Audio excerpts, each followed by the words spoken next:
Hey, Champion Nation. Welcome to the Champion Nation podcast.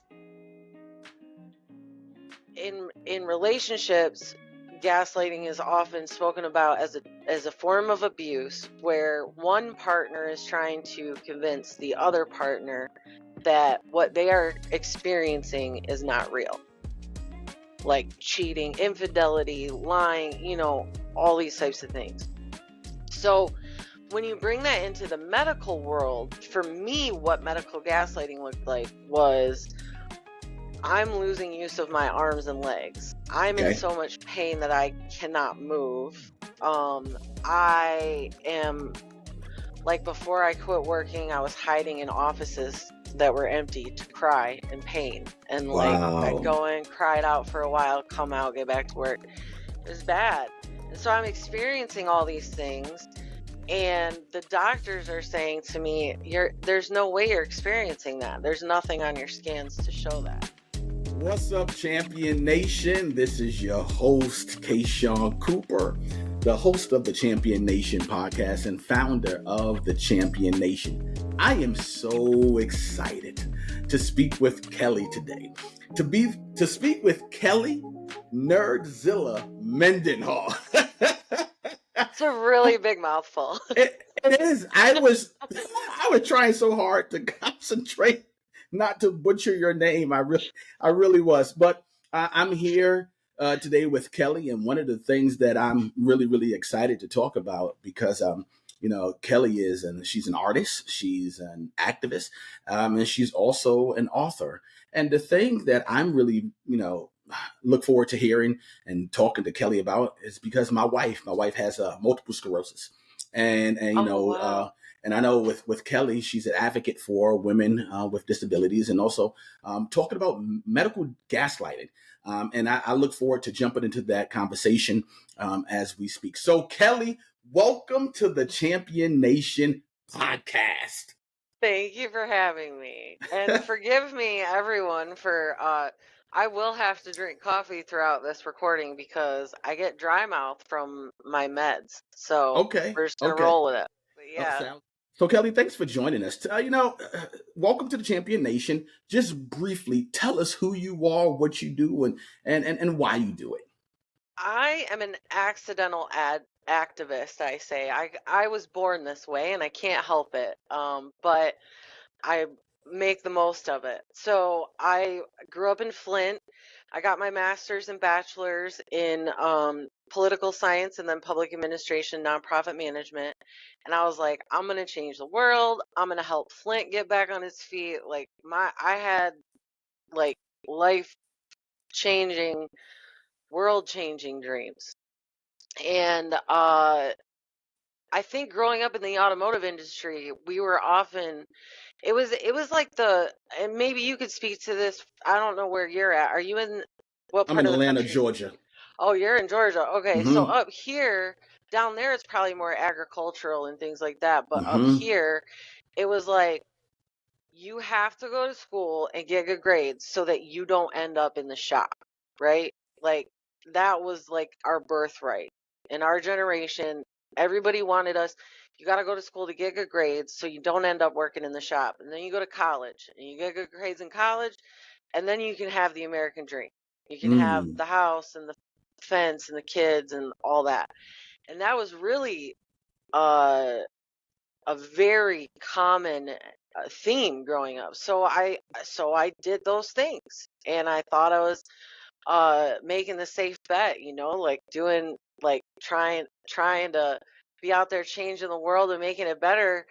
And I ended up in the nonprofit sector really just like running myself into the ground, if I'm being honest. I call Okay. myself a recovering nonprofit professional because when you work in nonprofit, you're doing the job of two or three people and usually getting paid a very minimum full-time salary. So like I have a master's degree because I thought that was going to be my key to like financial empowerment and freedom. Absolutely. My highest income was $39,000. Wow. So right. So like and then when you add I was not taking care of myself because I was taking care of everyone else. Because the people who go into nonprofit, we're not the type of people who can like put that work away at the end of the Mm-mm. day and go Mm-mm. home and forget about it, right? We're not good at compartmentalizing. They call us bleeding hearts for a reason, right? So it wears on you, and there's a lot of secondary trauma. So really, I feel like my career, uh, growing up in poverty, lacking medical care and access to care, a lot of different things played into eventually my body fell apart and I didn't have a Mm. choice anymore. It wasn't about can I take care of myself. All of a sudden in June of 2017, I could not take full steps. I could only shuffle my feet like this. And that was the beginning of the journey into becoming an activist and advocate, especially for women living with invisible illness and chronic pain. Especially my passion, like my drive is to stop medical gaslighting because it's killing and disabling women every day. But it's happening to women of color even more than it happens to Caucasian women, right? Absolutely. Absolutely. And so it's like when I first started writing about medical gaslighting, that wasn't even a word. Like you could type it into Google and nobody was looking for it. Um, I didn't I didn't know what to call it until early in 2018 after I started. So, like, when you hear medical gaslighting, for those wondering, like, usually when we talk about gaslighting, we talk about it in like interpersonal or romantic relationships, right? I don't even know what gaslighting is. When I was reading up on it, I said gaslight, Yeah, and I didn't Google it because I wanted to hear yeah. your take on gas. I had the slightest idea what gaslighting means. Word. Well, let's start there. So, gaslighting is often talked about in terms of romantic relationships or interpersonal relationships. We often focus on it in male female relationships because there's often like a narcissist in the relationship Okay. who is trying to gaslight the other person into believing that what they're seeing and hearing is not real. So you're talking like a person who says something mean and Okay. cutting and hurtful. And you call them on that and you're like, damn, that was really hurtful. And they're like, what do you mean? I didn't mean it like that. Mm. Or you know what I'm saying? Mm. Like, it's like, it's those subtle ways in which we can often have our mind, like we're having someone make us question ourselves constantly. So in relationships, gaslighting is often spoken about as a form of abuse where one partner is trying to convince the other partner that what they are experiencing is not real, like cheating, infidelity, lying, all these types of things. So when you bring that into the medical world, for me, what medical gaslighting looked like was I'm losing use of my arms and legs. I'm in Okay. so much pain that I cannot move. I am like before I quit working, I was hiding in offices that were empty to cry in pain. And like I'd Wow. go in, cry it out for a while, come out, get back to work. It was bad. And so I'm experiencing all these things. And the doctors are saying to me, there's no way you're experiencing that. There's nothing on your scans to show that. But they would only do x-rays on one part of my spine. They would only do MRIs on one part of my spine. And so for 2.5 years, I was fighting against people who were saying there's nothing there. Like I was accused of drug seeking. I was accused of being lazy and not wanting to work. I mean, like everything. When you are a person of integrity and character, it hurts to have people questioning that every single day, especially when you're in so much pain that you can hardly hold yourself together to get to the appointments and things. So for 2.5 years, I was fighting against people who had perceptions of me based on my physical appearance, my tattoos. I have tattoos very visibly all over my body. I was young. So these different things played into how people perceived me and the assumptions that they made about me and then how they treated me. and it was rough. It was really rough. So I was experiencing all these things. I was uh at certain points I was like couldn't recognize my own penmanship anymore because the tremors in my hands were so bad I couldn't write.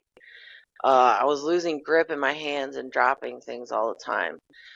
Sometimes my leg would fall out from under me while I was walking. Um, and so it was really scary. It was really scary. Um, when I started writing about it, I started blogging about it partly as a way to cope, but also as a way to raise awareness of like, this is happening to a real person. Right. Like I am a person who has education, a career, I'm white, I like all these things that are supposed to like help you. Right. And I was like, so if I can't get access to care and I have all that going for me, what's it like for like the regular person walking in off the street? What is it like for a person who doesn't have the education and training that I have in advocacy? Because I had a master's in public administration. I was running community centers in public housing projects in parts of my career. So like I learned how to advocate for other people, and that's how I knew how to advocate for myself. So what happens to a person who doesn't have that background? And that's what got me writing and talking about it, and I just haven't shut up since. No worries. You only been going on for 11 minutes. It's okay. mm, mm, sorry, it's my bad. I No, can be no, no, long-winded. no, no. You're good. But man, you said a mouthful, Yeah, and basically, okay. There's so many things I want to talk on that, but you've been resilient, right? yeah. And that's what I'm hearing.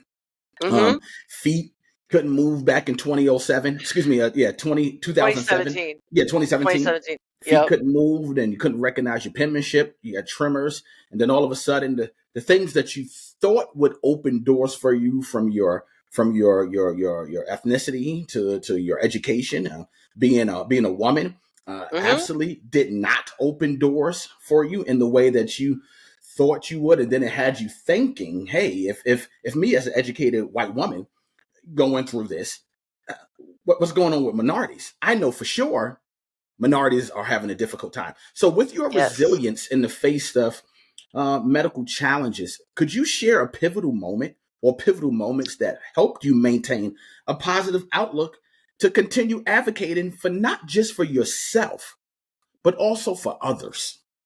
Yeah, so one concrete moment that I can remember is the day that I call him Dr. Unicorn. He became my pain management specialist, and he was the one who did believe me. So I met him after 11 months of being completely couch-bound. I meet him, I tell him what's going on. I'm like, I don't want opioids and narcotics because I want to find the problem and fix it. I don't want to just like make myself so high off pain meds that I don't care that I'm in pain. Which I'm sorry to say, if you don't know this, that's really all the opioids and narcotics are. A lot of times, especially with spinal nerve pain, they're not going to help the pain. They just make you so high that you don't care. And that wasn't the road that I wanted to go down. So I told him all this. I'm sobbing. I'm like, nobody believes me. I don't know what to do. I can't keep living like this. If this is the rest of my life, I'm out. I can't. Wow. And he looked at me and he said, and I still get teary remembering it. He looked at me and he said, your case is a hard case. It's not easy. You are a complicated case. And I think there's more than one thing going on. But that does not mean that we can't figure it out. And if you don't give up on you, I won't give up on you. And he didn't. For Wow. for 2 years. I met him on December 22nd of 2017. And in December of 2018, we implanted the spinal cord stimulator implant to help control the pain in my lower extremities that was happening because of what was going on in my spine. We didn't know what else to do because at that point nobody could still find what was wrong. So we did that to keep me off the hard drugs and manage my pain while we still tried to figure it out.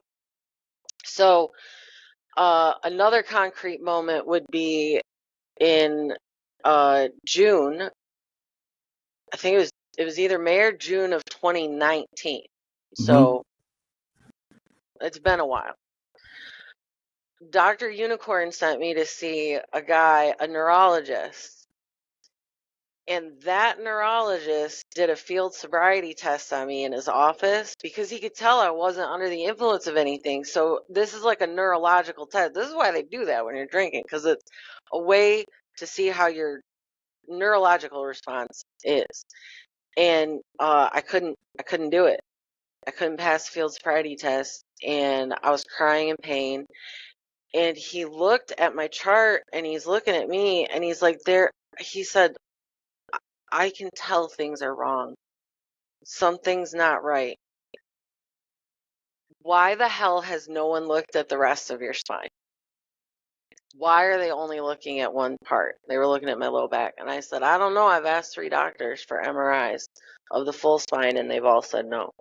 So he was the one that finally ordered the full spinal MRIs, and he was the one who got me to a neurosurgeon and called that neurosurgeon and said, I need you to review her case, and then please can you call me so we can talk about what you're seeing versus what I'm seeing and figure this out.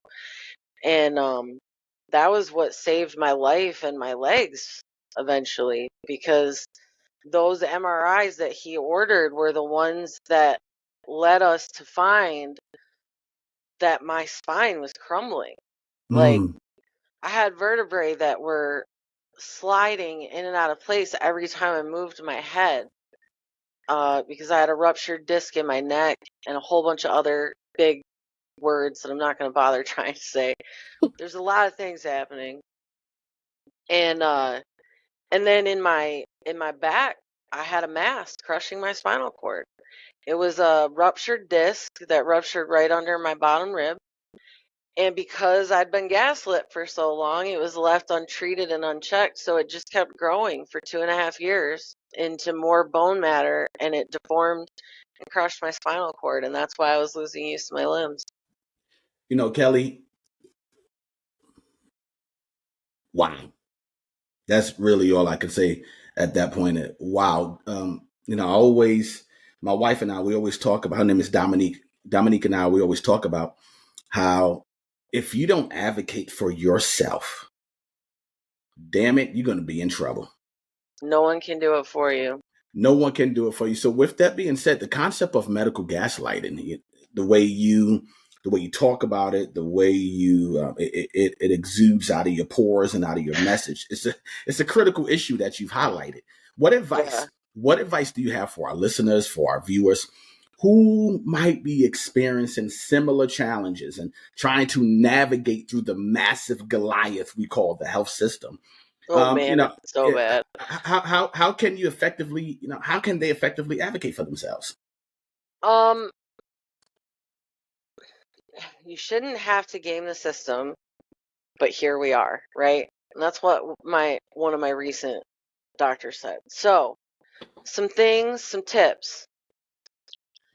If you are, especially if you're a woman, experiencing chronic pain or other acute symptoms, don't walk into the doctor's office with your makeup and your hair on point and your business clothes on. Like, if you like, and I say this with love, women, like, please, I say this with love, but like, if you feel and look haggard, let yourself walk in that doctor's office looking haggard. I agree. I Because agree. if you cover it all up with makeup and hair and dress, they don't take you seriously. And there's actually been studies that have shown that the more aesthetically pleasing a woman is, the harder it can be for her to get care. I believe it. I do too, but it's I know. so messed up. So I messed up. believe it. But you said, this is not about gaming the system, but in the We got to grand, work with what we got. that's it. That's it. In the It's grand scheme of survival. things, it is. It is.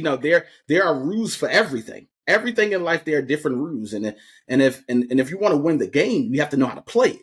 Yes, and that's what I try to tell people is like, do I like that this is the game that we have to play? No.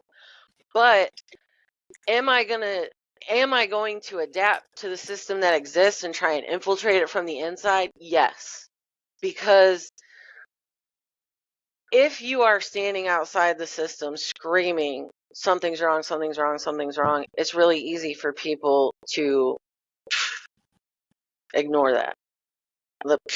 That's one person. But if you can start to create a louder voice, and that's what I have done with medical gaslighting, like some people probably don't even know that I exist or that I was one of the first people writing about this, and that's okay, I don't care.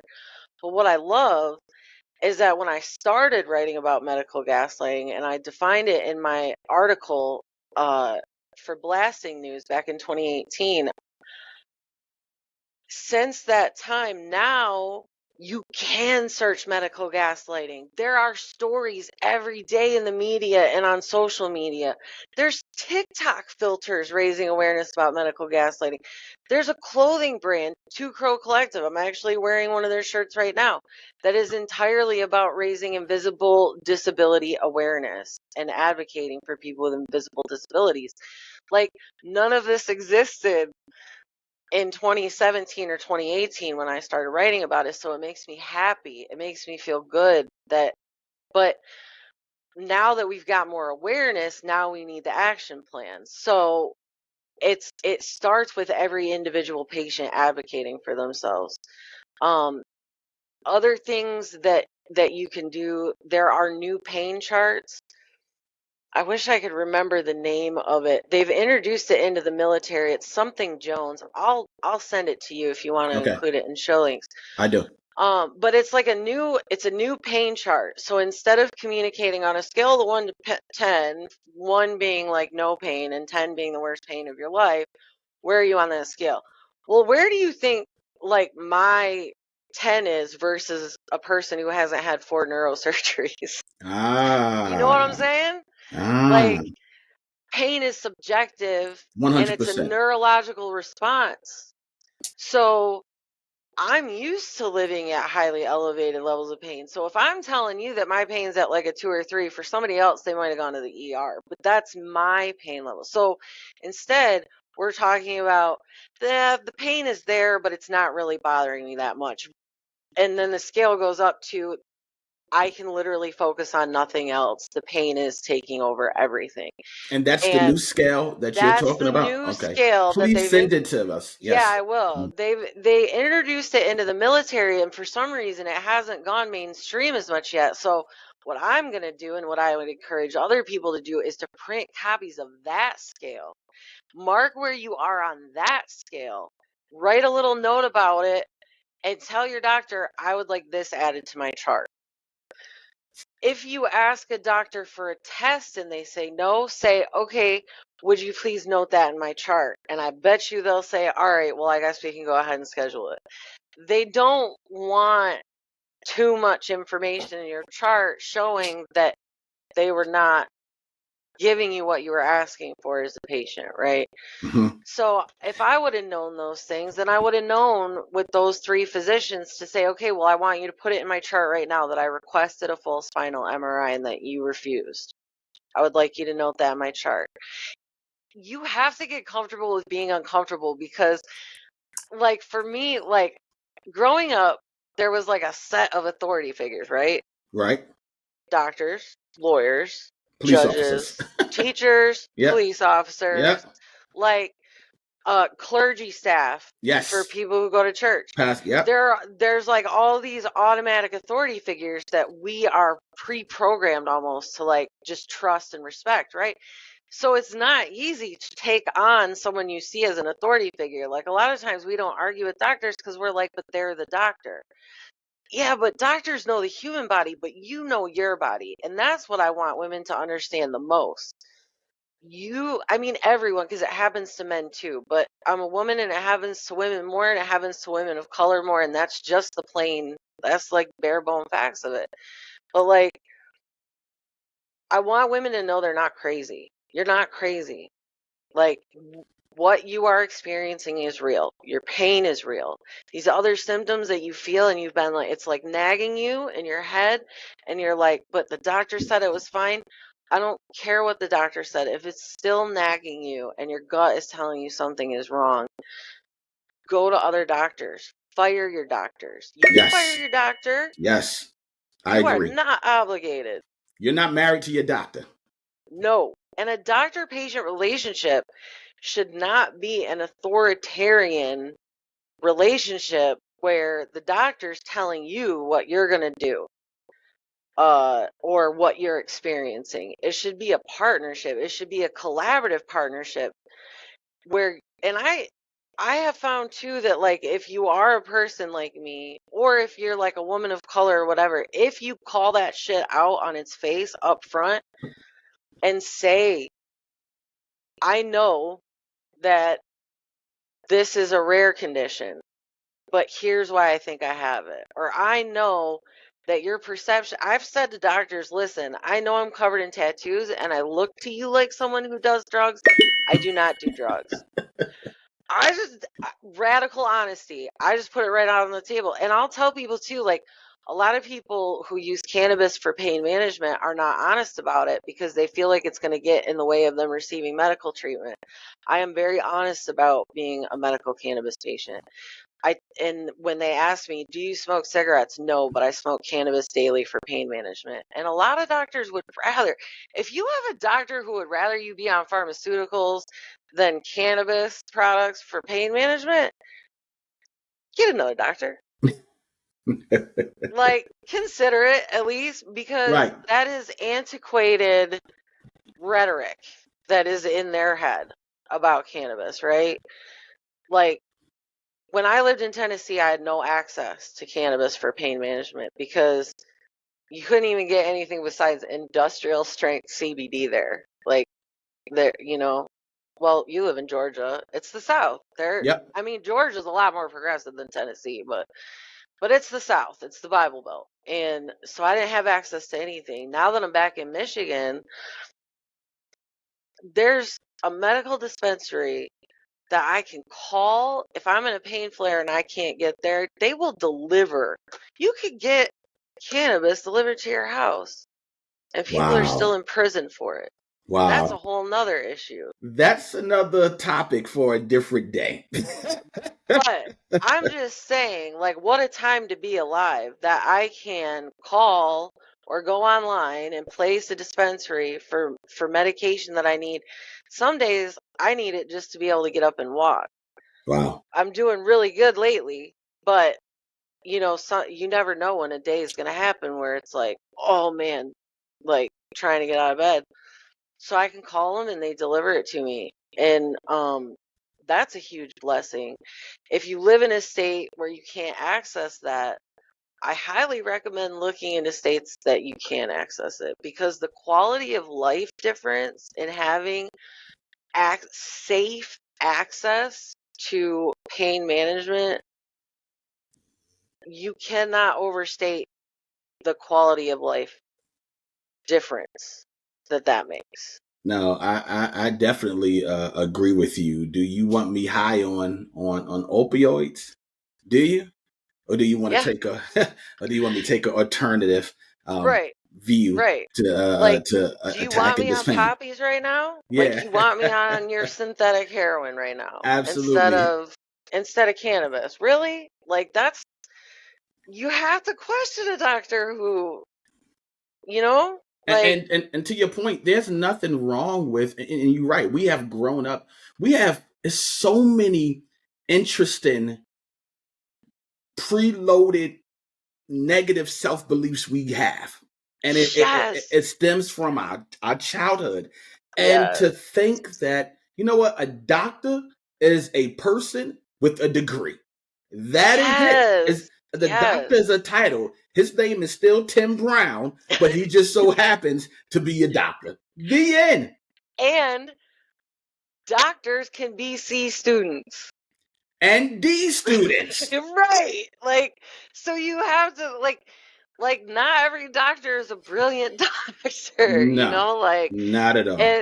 and that's, some of those things are the things that don't even occur to us sometimes, uh, when we're in the thick of it. Like they say you can't see the forest for the trees. Correct. When you're in the thick of pain like that, or scary symptoms where you feel like you're not in control of your own body, I'm sure your wife living with MS, I mean, I know I've had friends with MS who uh who develop, MS on the brain, and they're like Mm-hmm. falling and Mm-hmm. collapsing, and speech is being messed up, and like, it is scary when you're going through that, especially when you haven't gotten to the point where you know what it is yet, and you're still just trying to figure out like what is happening.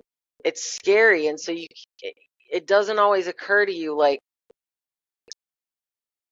you can't always fully process what you're experiencing in the doctor's office, especially in real time. Like, there would be times I'd leave the doctor's office and hours later I'd be like, wait a minute, that doesn't make any sense. Absolutely. Absolutely. No, And no, oh, go ahead. no. You're right. I'm sorry to cut you off, but you're No. right. And in the beginning of our conversation, you talked about advocating for an invisible, faceless disease, Yeah. right? And the thing is, just like with multiple sclerosis and probably many of neurological diseases, it's easy to fight an opponent you can see. Yes. It's very difficult to wake up every day and you don't know if it's game time or not. And if Yes. you do wake up, you don't know what part of the day the opponent is going to show up. So, with that being said, you have tattoos. You have lots of tattoos. I have lots. Lots of tattoos. And you've written a memoir, Skin in the Game, the Yeah, the stories, stories my tattoos. tattoos tell. Yes, absolutely. And based on the reviews that I read, you received a lot of high praise for that. How do you Yeah. connect your tattoos to your journey of self-discovery and empowerment? My tattoos have always all told a story. So every tattoo that I have represents a significant event or person or period of time in my life. So I had always said my tattoos tell my life story if you know how to read them. And then that turned into the idea for the book once I was laid out on the couch. When you can't move but like 200 steps a day, it's amazing the amount of things you discover you got time for. Like, oh, one, two, Yeah. three, four. No. I literally had like this desk that's like, it like lifts up and down, it telescopes, but then it also moves this way. So like, imagine me laying on a couch like this, and that's how Wow. I wrote my book. But yeah, so they're all significant, and some of them are for people that I've lost. They're memorial tattoos. Some of them Wow. are other things. I have one giant tattoo on my leg. It's a bouquet of spoons, which is a reference to the spoon theory, which is an invisible illness awareness thing, and a lot of us self-identify as spoonies. I can explain that if you want, but Please do. so my tattoo is a bouquet of spoons, and it has a quote that says, "Pain is the portal to transformation. It does not knock politely." And that tattoo I got in between my neck surgery and my back surgery, uh, on my left leg, which is the leg that has been most problematic for me and most painful. So the spoon theory, uh, the original author, I'm not good at remembering names unless I'm looking at them. But it's easy to find. I've written some articles on it, and I can send you those as well. The spoon theory is basically this woman who had lupus was sitting in a restaurant in New York with her friend, and her friend said, "What is it like to be you?" Wow. Great question. Right. Great And question. not something a lot of us are accustomed Mm-mm. to answering. Not at all. And so she said she was trying to figure out like how to explain it. And she looked around at all the tables and grabbed all the spoons off every table. And she had 13 spoons, I think, in her hand. And she handed the spoons to her friend and said, "Okay, you have lupus now." And she said, she basically was like, one of the things about my invisible illness that other people don't see is that it takes so much more effort and energy for me to do the same task that an able-bodied or well person does. So she said, these are your spoons for the day. These represent the energy that you have to use to complete tasks. So she's like, so you have lupus. It might only take like an able-bodied person like 1 or 2 spoons to get up, get showered, get dressed, and get ready for work in the morning. But with lupus, it takes me 3 spoons. And so they walk through a day in the life, and she's putting down spoons, and they're only like halfway through the day or into the early evening when there's no spoons left, but still so many things left to do.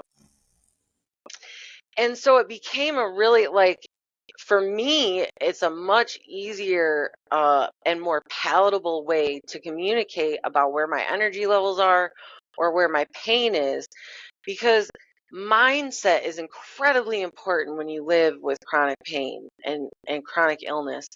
And I'm very I'm very aware, especially living with depression and anxiety disorders and complex PTSD. I'm aware of how uh, words impact my brain Mm. and how I need to speak to myself. So, say I'm going to like I have a baby shower to go to, and I text the person and I'm like, "I'm sorry. I'm really sorry. I can't come to your baby shower today. I'm just in too much pain. I'm so sorry." You know, what's that sending your subconscious a message? That message that it's sending your subconscious is that you are apologizing for something completely out of your control, as Correct. though it's in your control. And you're saying that event is more important than my own well-being because I'm apologizing for not being able to make it. How does it look different if you text your friend and say, um, I can't make it to the baby party today. I have no spoons and my pain is super high. Do you think maybe it would be okay if I stop by later this week and I'll bring you my gifts, and we can like sit and chat a little bit? Totally different message to the It sure is. subconscious. Yes, it is. Now you're saying I am important enough to advocate for. I'm important enough to honor my body and communicate my needs, and I'm still being loving and caring to this person in my life. You don't have to choose between yourself and other people. Like That that, sometimes that is true. That no, yeah, you're right about that. And I believe my life philosophy, or one of the many philosophies I have for my life, is control the controllables. That's yes, it. If it's something that's beyond your control, then there's no need to apologize. yes, There's no need to apologize. yes, Uh, yes, Chronic pain, yes, disability profoundly profoundly impacts a person's life. It can, from a chronic arthritis, from chronic, mm-hmm, from the different neurological disorders that we're talking about, diseases, excuse me, that we're talking about, just chronic pain. Even if you have a dream, I believe that God, the creator, the universe, whatever title we want to give him, or give it, has given us all dreams and aspirations. yeah, But sometimes in life, the pain can be so overwhelming that those dreams and aspirations, desires that we have, no longer takes precedence. It's the pain that we endure. So how have you managed not to allow your disabilities to define you, and you continue day after day to pursue your passions? And what advice would you give someone to pursue their passions even while dealing with chronic pains? That's tough. That's a tough thing to answer because it's so different for all of us, and motivators and drivers are different. But I am blessed by support.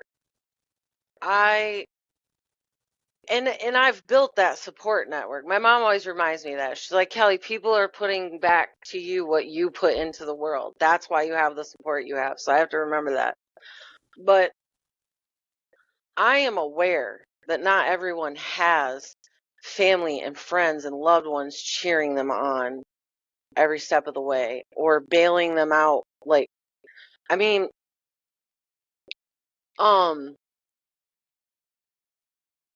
if you do not have support in your friends and family, and even worse than that, if they are being predatory toward you or mistreating you because of your pain and other symptoms that they may not understand, please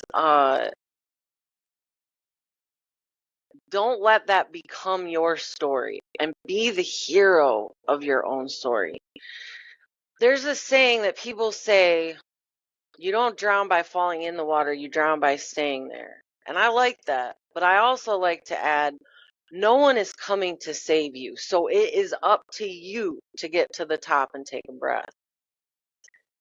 And that is not always easy. And I do not say that lightly. I promise you, I've had days where I am sobbing on the floor, like screaming, God help me, I can't take this anymore. But I purge all of that out. I scream it out. I cry it out. I regroup and I think, okay, what do I have to do next? Because no one else is coming to save me. And unless I want to give up and die, I have to keep doing it. And that's the thing. That's our number one job, is to survive. Do whatever you have to do to survive. If you need friends, if you need family, if you need to ask your church for help, if you need to apply for food stamps and financial assistance so that you can take the time off work that you need to heal your body, do that. Because the thing is that when you're stuck in that high pain levels for a sustained period of time, neurologically, the way that's impacting your brain is it's sending you into fight or flight constantly. So your sympathetic nervous system can't do the healing it needs to do to your body, because your neurological system is just going bananas because of these high sustained periods of pain. Therapy, and I know that it can be hard, I think, especially in some, like, I don't even like to use the word minority, because like we're all like, are they the minority? Like, you know what I'm Right. saying? Like, Right. No, white you're right. people are not the be all end all anymore. Right. Like, I'm just saying. So it can be difficult to do therapy, to say to yourself, I need help. And men too, especially going through Absolutely. stuff like this. Men, I think, more than women. It's so funny. Men are less likely to report pain than women statistically, but women are statistically less likely to get treated for pain. It doesn't Isn't add up. that weird? Yeah, It it doesn't doesn't add work. up. Mm-mm. It doesn't add up. But therapy and mindset work saves my life. Having the right people around you to support you. For the first several years that I went through this battle, I was trapped in an abusive relationship, in an abusive living situation with an ex-partner who had all the control, because I had no money, I couldn't walk, I couldn't work, I couldn't do anything. And I was all the way in Tennessee, and all my family and everybody were in Michigan. And so my family really, like, pulled together for me, and I got reunited with a high school friend in 2020 when a mutual friend passed away, and we were both going through a really hard time. COVID was kicking his butt. He's a plumber. And my medical situation and where I'd been living had been kicking my butt. And we were like, well, let's just try and be there for each other and figure it out then. And I loaded up my car with clothes and my dog and important paperwork and drove to Michigan. And for a few months, I lived on Jeff's couch or in hotel rooms back and forth. But then it turned out that he's my person and like my soulmate, and we have been inseparable like as much as possible from the day I got home. And the difference in having him in my life Mm-hmm. when I'm on those bad pain days Mm-hmm. versus some piece of crap that's like just a ball of negativity, Mm-hmm. bro, love heals. Love saves lives and it heals. And like, he feels like I saved his life because he was in active addiction with alcohol when I got home. I was in the middle of mental breakdown. I just had 6 surgeries in less than 2 years, including a medically necessary hysterectomy. So I was a hot mess when I got here. Mm-hmm. But I met him where he was, and he met me where I was, and we were like, we love each other, and there's got to be a reason God brought us together through all this, through 20-something years, and all, like, everything we've survived to get here. And there is so much power in love and happiness that I never knew existed. I've never been married. I had never had a family. So my therapist, I told her recently, I said, if I had to do it all again, everything I've survived, if I had to suffer again, all the pain, all the surgeries, abuse, whatever, if I had to do it all again, but I knew that at the end of it, I was going to be here with Jeff and the kids, I would do it. Like, Shout out to Jeff. like Shout this out is to the Jeff. cosmic payoff, right? Like, I was like, if this is the cosmic payoff for all the suffering that I've had to endure, then it was worth it, It because was I have worth it. never felt this happiness. I've never felt unconditional love before. He was the first person that ever showed me any of that. And now we have a family. I get to be involved in his kids' lives, and like, it's the happiest. So like, I don't know how to tell you to keep going when it seems like there's no reason to keep going. I don't know how to tell you other than to tell you that I would do it all again to be here right now. Kelly, I wish we had 50 more minutes, I know. but we don't. I know. This has been. I mean, shout out to Jeff, man. Shout out to you for being a champion. As you know, this is the Yeah. Champion Nation. I do have one last question to ask you. When it comes down to being a champion, there are so many different definitions and metaphors and analogies. But for you, what does, if you can sum it up briefly, what does being a champion mean to you? Keep showing up every day. I keep showing up every day, no matter what. It's like that Rocky line that it's not about how hard you get hit, it's about how hard you can get hit and get Yep, back and get up. back up. Yes, I yes. I keep taking the hits and I keep getting back up. I love it. I love it. So, with that being said, where could our listeners Yes. and viewers find you and Jeff and the Yes, dogs and and the Jeff. kids? Yeah. Yeah. No, he's in my social media a lot. I shout him out a lot That because is so cool. he's about to hit his first year sober from alcohol this month. So like the two of Congratulations. us together are like unstoppable. Like, Understand. can't you Understand. can't stop it. So uh if you go to my website, it's a really long name, but it's 3 little words, Mendenhall. So my website is kellyjmendenhall.com.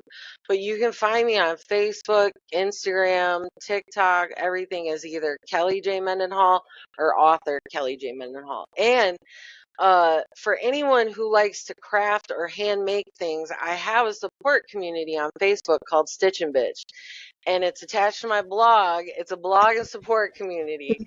So there's a lot of really cool women and dudes are welcome to, who hand make, they crochet, we embroider, all these different things.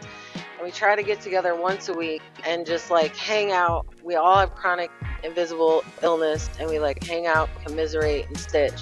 So look for me, and if you're interested in that group, there's links all over my website to join it. I love it, Kelly. Kelly Nerdzilla Mendenhall. Yes. Is that right? Hey, champion, yes. I have enjoyed myself. Kelly, did you enjoy yourself? Keijon, I enjoyed myself so much. Thank you so much for having me. Like, thank you. For real. Thank you. Thank you. I appreciate it. Hey, Champion Nation, like Kelly said, love heals. Love heals like none other. It doesn't matter if you agree with the person, don't agree with the person. But at the end of the day, everything that Kelly went through, she would go through it again because love heals. Yes. And on that note, keep in mind, it's not the water that's going to kill you. Is you staying there. You staying in the water, that's going to be your detriment. You got to save yourself. And with that being said, no one is going to save you. As harsh as that may sound, it is the reality. Get up, as Kelly said, and show up. Get up and show up. Hell yeah. Get up and show up. Champion Nation, don't forget to like, subscribe, share, and comment. Take care and have a wonderful, wonderful day. Cheers.